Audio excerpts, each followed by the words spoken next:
every day. Annyeonghaseyo, annyeonghaseyo 여러분. Salam sejahtera untuk kita semua.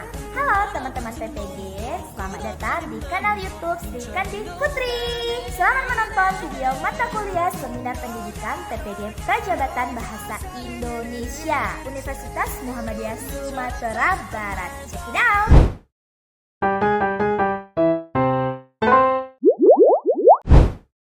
Pengalaman belajar apa yang berguna dan menarik? Menurut saya, semua topik yang dipelajari dalam mata kuliah ini sangat berguna dan menarik. Dalam mata kuliah ini dibahas 4 topik, yaitu pada topik 1 tentang prinsip Understanding by Design atau UBD dalam perencanaan pembelajaran dan asesmen. Topik 2 membahas tentang asesmen sebagai alat untuk mengetahui kebutuhan belajar dan perkembangan peserta didik. Topik 3 tentang Teaching at the Right Level atau TARL.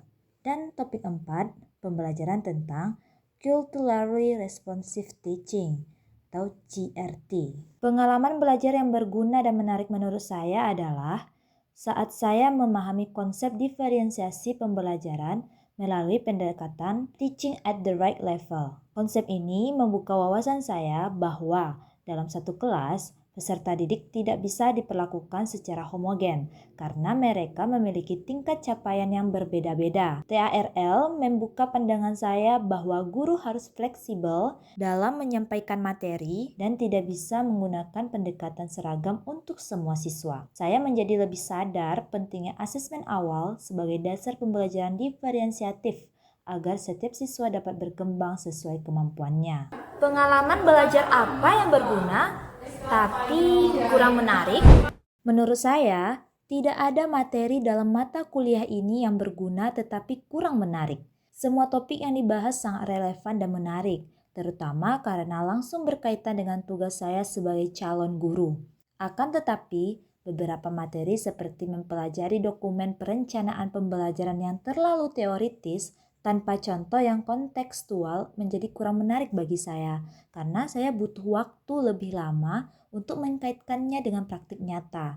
Saya lebih menyukai pembelajaran berbasis studi kasus atau praktik langsung yang memvisualisasikan penerapan konsep-konsep tersebut. Pengalaman belajar apa yang menarik tapi kurang berguna? Sejauh ini, saya tidak menemukan pengalaman belajar yang menarik tetapi kurang berguna. Semua materi pada topik ini menurut saya saling berkaitan dan memberikan pemahaman yang penting sebagai calon guru. Pengalaman belajar apa yang tidak menarik dan tidak berguna dalam konteks sebagai calon guru? Menurut saya tidak ada, karena semua materi yang saya pelajari pada topik ini memiliki keterkaitan langsung dengan tantangan yang akan saya hadapi di kelas. Bahkan yang tampak sederhana seperti pengelompokan siswa ternyata punya dampak besar dalam mengoptimalkan proses belajar.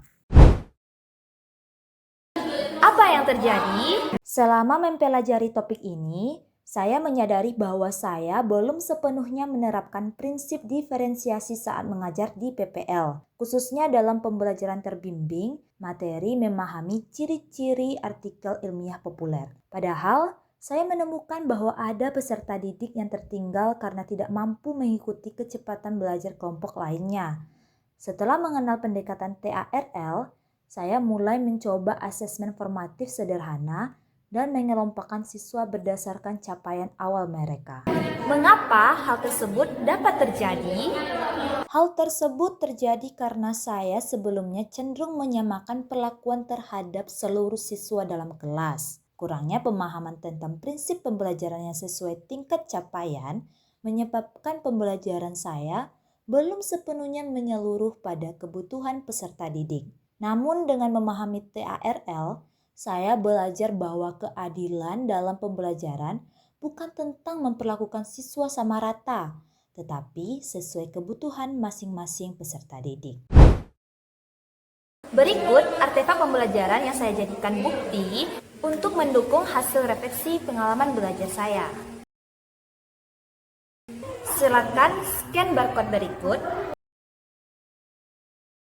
atau klik link di bawah ini Untuk keseluruhan artefak ada pada link di bawah ini atau scan barcode berikut. Artefak yang saya pilih adalah dokumen aksi nyata pada topik 3 yang menunjukkan implementasi pendekatan TARL dalam perencanaan pembelajaran bahasa Indonesia. Mengapa artefak ini yang saya pilih? Saya memilih artefak ini karena menggambarkan langkah nyata saya dalam menerapkan prinsip TARL di kelas selama PPL. Bagaimana langkah tersebut mencerminkan pemahaman dan praktik langsung saya dalam mengelompokkan siswa sesuai tingkat kemampuan mereka. Dalam dokumen tersebut, saya menunjukkan langkah-langkah asesmen awal dan merancang kegiatan pembelajaran berbeda sesuai capaian peserta didik.